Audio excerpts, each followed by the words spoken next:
आप सभी बंधुओं को मेरा नमस्कार।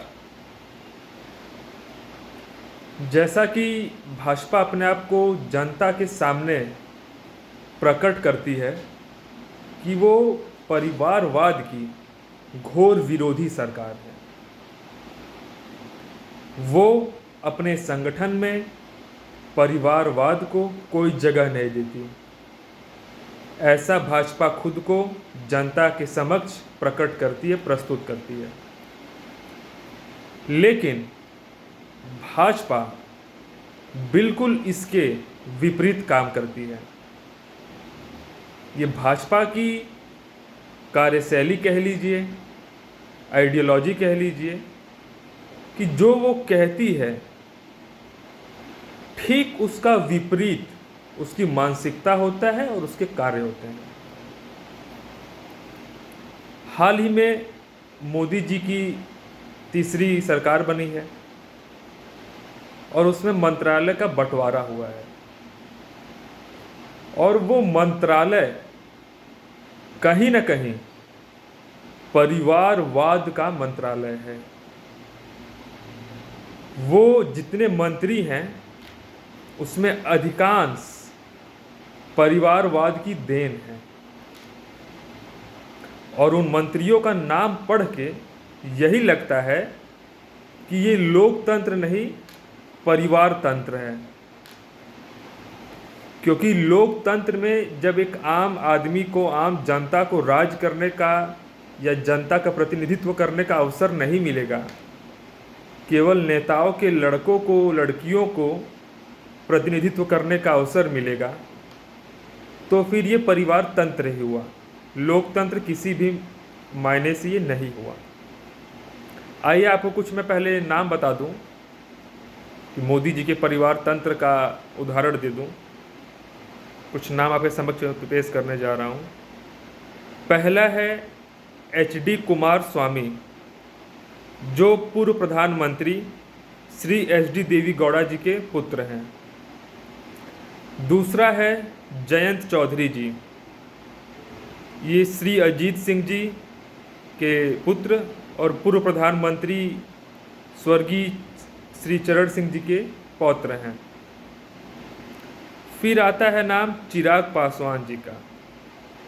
इनके पिताजी पूर्व केंद्रीय मंत्री थे श्री रामविलास पासवान जी। फिर अगला नाम इस कड़ी में है रामनाथ ठाकुर जी।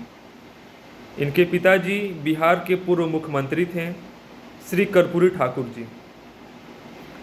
अगला नाम है राव इंद्रजीत सिंह। इनके पिताजी हरियाणा के पूर्व मुख्यमंत्री थे श्री राव बीरेंद्र सिंह जी। अगला नाम है राम मोहन नायडू जी। इनके पिताजी भी नेता थे श्री यरन नायडू जी।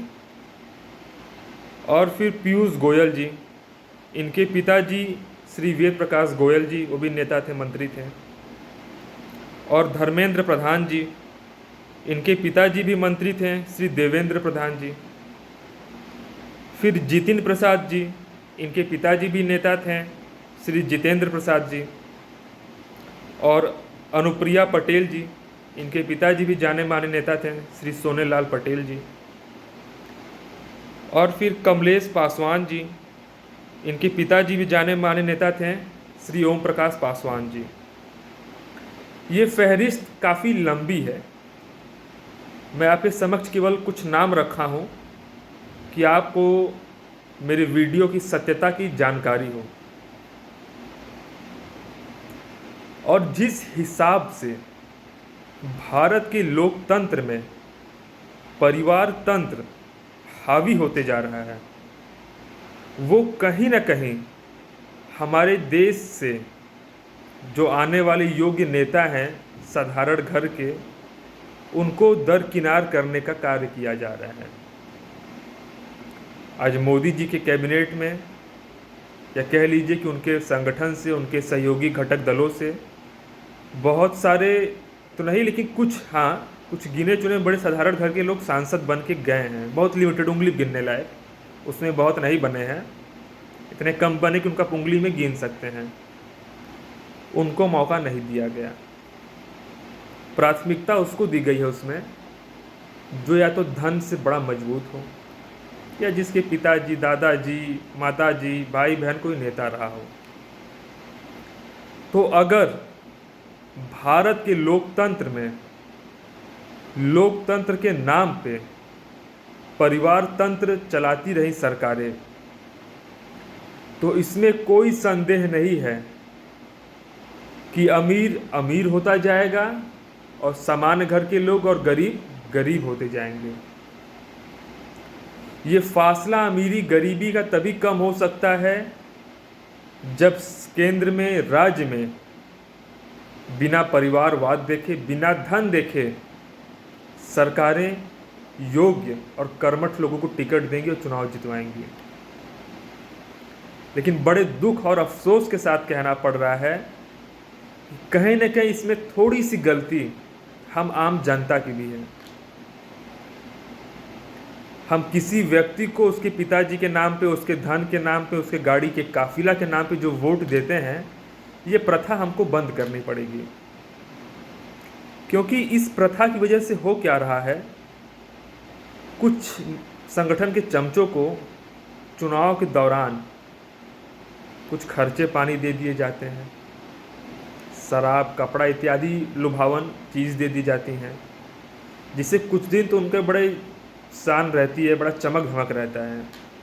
लेकिन शायद वो भूल जाते हैं कि 1 महीना 2 महीना आपको खिला पिला के वो 5 साल राज करते हैं। आप वहीं के वहीं रह जाएंगे। आप बाइक से चल रहे हैं तो आप बाइक से ही चलते रह जाएंगे, लेकिन वो कार से चलने वाला अपना पर्सनल हेलीकॉप्टर, जेट खरीद के उससे चलने लगेगा। इस मानसिकता को समझिए। ये जरूर सब कहता है कि लोकतंत्र है, राजा का बेटा राजा नहीं बनेगा, लेकिन हकीकत जानिए, आज राजा का बेटा ही राजा बन रहा है। राजा था अर्थात कि नेता का बेटा ही नेता बन रहा है। एक सामान्य घर का लड़का या कोई भी हो, लड़की लड़का जो भी राजनीति में आना चाहता है, वो बड़ा मेहनत करता है, दिन रात लगा रहता है, लेकिन अंततः उसको निराशा ही हाथ लगती है। क्योंकि जो परिवारवाद के कीड़े हैं भारतीय राजनीति में, ये दीमक की तरह हमारे लोकतंत्र को खोखला करते जा रहे हैं। और हम आप आम जनता सब कुछ जानते हुए भी अनजान बने रहते हैं।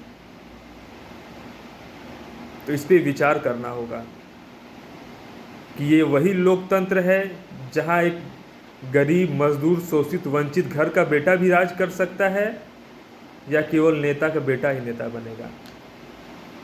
आज आपके समक्ष आने का मेरा यही उद्देश्य था कि ये कृपा करके हम आम जनता को भी जागना पड़ेगा और योग्य कर्मठ लोगों को सदन में, विधानसभा, लोकसभा भेजना पड़ेगा, तब हमारा आपका विकास होगा। वरना हम आप यूं ही संघर्ष करते रह जाएंगे और जो 2 पीढ़ी पहले से मलाई काटते हुए आ रहा है, उसके आने वाली 2 पीढ़ी मलाई काटेगी। और हम आप चुनाव खत्म होने के बाद गाली देंगे कि सरकार कुछ नहीं कर रही है। तो पहले हमें आपको बदलना होगा, समझना होगा कि कौन योग्य है, कौन अयोग्य है। और हो सकता है कुछ नेता के बच्चे अच्छे योग्य हैं, ऐसा नहीं कि सब खराब हैं, लेकिन समस्या ये है कि जो ज़मीन से जो दूर रहा है, जो ज़मीनी राजनीति नहीं जानता है, वो ज़मीनी समस्या भी नहीं जानता है, तो हमारे आपके समस्या का निदान वो नहीं कर सकता। तो आज के लिए इतना ही। जागरूक बनिए, एक अच्छा और योग्य नेता का चुनाव करिए, जिससे पूरे समाज का, क्षेत्र का, प्रदेश का, देश का विकास हो सके। आपका बहुत बहुत धन्यवाद।